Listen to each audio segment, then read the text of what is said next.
لعلكم تعقلون ثم قست قلوبكم من بعد ذلك فهي كالحجارة أو أشد قسوة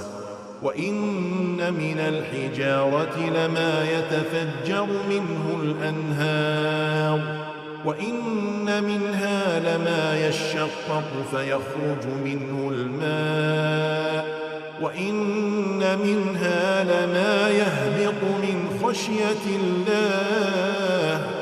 وما الله بغافل عما تعملون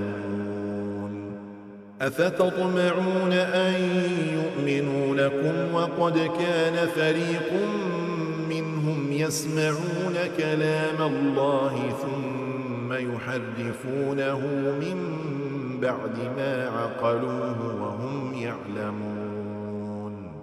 وإذا لقوا الذين آمنوا قالوا آمنا وإذا خلا بعضهم إلى بعض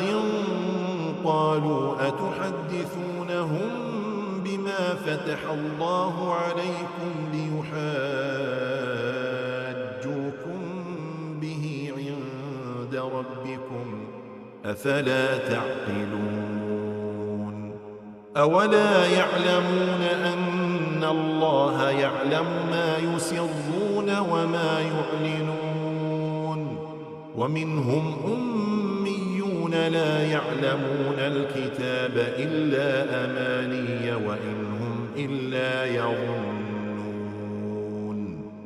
فويل للذين يكتبون الكتاب بأيديهم ثم يقولون هذا من عند الله ليشتروا به ثمنا قليلا فويل لهم مما كتبت أيديهم وويل لهم مما يكسبون وقالوا لن تمسنا النار إلا أياما معدودة قل أتخذتم عند الله عهدا فلن يخلف الله عهده أم تقولون على الله ما لا تعلمون بلى من كسب سيئة وأحاطت